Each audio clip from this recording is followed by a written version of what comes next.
Hello everybody, and this is the Monday Night Raw review. We had a lot of stuff to dig into and a short amount of time to do it. So without further ado, let's get right into it.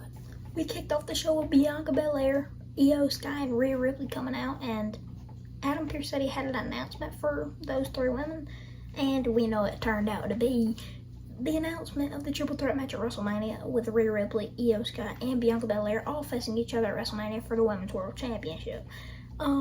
Definitely something that we didn't need to have this many steps for. I'd say 3 weeks ago we could have made this match official and built it up, but I am happy on the ride that he took us on, and I'm excited to see what this WrestleMania match is going to look like, especially because we're 2 weeks away. He's got 1 week to let them fight each other, and so we can get this to the maximum heat, and then we get to the WrestleMania match, and I think that's going to be a perfect touch. I think that Io really is not an underrated character going into this. Many people said that she was going to be, but going into WrestleMania, I'd say the underdog has to be Rhea Ripley. I feel like that in the end, she's going to be caught up in her emotions with Bianca Belair, and she won't be caught up on trying to win the Women's World Championship. So I'll probably drop my predictions of WrestleMania next week. I don't want to do them a little bit too early. We've still maybe got some matches being filled in there, but definitely I feel like Io Sky's going to walk out with the championship. We had a Women's Intercontinental Championship match between Bayley and Lyra Valkyria. We know Bayley has faced Lyra in the past, and we know that Bayley and Lyra will be a tag team on SmackDown. And if they win this little gauntlet match on SmackDown, they will go on to face Liv and Raquel at WrestleMania. Very good. This was a very good match. I absolutely enjoyed it. I will be posting later on Instagram my match ratings, and even on my YouTube on my community post. But super good. Lyra is such a dominant champion, and especially after this match, I'm super excited. But the only pet peeve I have about this match is the finish. We saw the finish in a roll up by Lyra. I didn't know how good I felt about it, but it does give a good perspective knowing that they are going to be a tag team on SmackDown, and knowing that Lyra isn't better than Bayley and Bayley isn't better than Lyra. I think that is the best thing that they could have done with the finish, but whenever it happened, it didn't sit right with me. We see the LWO versus American Made and El Grande Americano. We know last week El Grande Americano ripped off Dragon Lee's mask, and that's what won the match, or 2 weeks ago, whatever. Going into this match, there was a lot of heat. There was a lot of good stuff leading into it, and that got the fans excited, and especially me. I know that a lot of fans are super excited to see LWO's in-ring work. Maybe not a lot of people, but I really love it. I think they're one of the greatest in-ring tag teams in the WWE, and that might be a hot take. But in the end, very good match. Absolutely loved it. I think that there was really nothing else that LWO could have done. I absolutely loved it. I think that El Grande Americano and the Creed brothers winning this match was the perfect decision. It's obviously putting over El Grande Americano, but where are they going with him? I don't think he'll be on WrestleMania. I don't think he'll get a match on WrestleMania, but he still has good heat going into Mania, and this match was absolutely insane. If you didn't watch Monday Night Raw, I suggest you to go watch that match. We see Jey Uso confront Gunther in probably one of the most serious things I've ever seen Jey Uso in. We know normally he comes out in the blue, orange, or red, whatever he normally comes out in, and he's all vibrant, he's all happy, he's all colorful, but tonight was different. We had all black and white Jey Uso. We had black and white Yeet glasses, we had a black tank, and just very, very emotional. This was probably one of the greatest Jey Uso, if not the greatest Jey Uso promos I've ever seen in my life. I know that people have been posting on Instagram and everywhere else that this was a WrestleMania promo, and that this was one of the greatest promos they've ever seen. And I wouldn't be the one to bash you for that. I'd say might be one of the greatest promos in 2025 so far. And this really shows that this Mania match is serious. We see Jey talk about how Jimmy had 15 stitches put in his head, and how he had to tell his mom that Jimmy had all these things happen and that he's in the hospital. And then Jey asked Gunther about his mom. Do you talk to your mom? Do you know all this? And I thought we were about to go to a dark side there. I thought that Jey Uso done did attack Gunther's mom, but he didn't. He's staying a good civilian. It was very good though. This is what he meant by crashing out.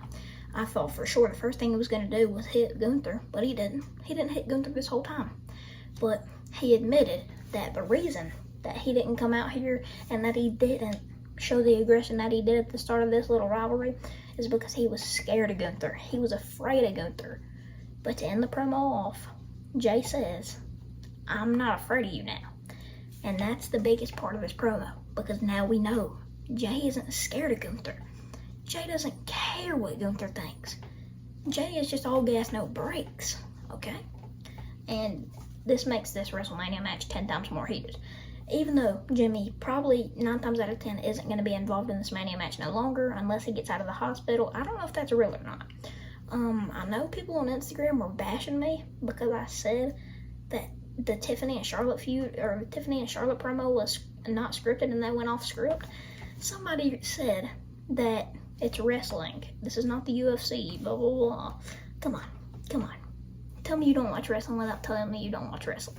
But I think this was awesome. I loved this promo. If you watched it, you know exactly what I'm talking about. It was just like a different feel in the air.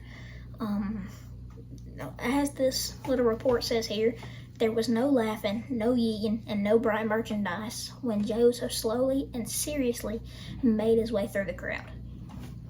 It was just crazy. It's awesome. We see the War Raiders defend their tag team championships against the New Day. We know that the New Day defeated New Catch Republic last week to get this spot and to earn a shot at the War Raiders. And I'm very confused. We were supposed to get the War Raiders versus the New Day, what I thought, at WrestleMania.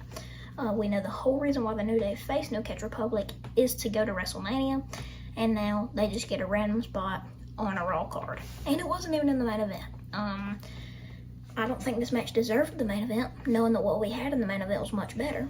But I at least think this could have been the closing match. It wasn't even the closing match. Penta and Dominic was. But, man, just to think that the War Raiders are being such a dominant tag team, but somehow they won their way out of this. And they technically didn't even win. It was from DQ. So to think that now the War Raiders is such a vulnerable tag team and that they can be beat at any time is kind of crazy. Very surprised the New Day didn't win the tag titles here. They won the match, but they didn't win the tag titles, so that leads me to the question, what's next for the New Day? They turned heel, and they've done nothing with them since. This is the best thing they've done with them since. So, what's next for the New Day? Y'all leave y'all's opinions in the comments below, but I think it's time to get on to the next match. And that was Penta versus Dominic Mysterio. A match that I was very excited for, a match that lived up to the hype, a match that was very energetic, very high-paced, definitely the opposite of slow-paced. We know earlier in the night, before Monday Night Raw, it got announced that the Fatal 4-Way match between Braun Breaker, Penta, Finn Balor, and Dominic Mysterio will be happening at WrestleMania. So that got announced, and I was really pumped. But the only thing that I wasn't pumped about was the ending of this match. We see Penta defeat Dominic Mysterio, but then we see we see Carlito attack Penta and all this other stuff, and it turns out the numbers advantage gets to Penta. We see Braun Breaker come down and probably have the most devastating spear I've ever saw in my life. Braun Breaker got the speed of the ramp and just jumped and did a full front flip, kind of like a Bobby Lashley spear if you've ever watched him wrestle.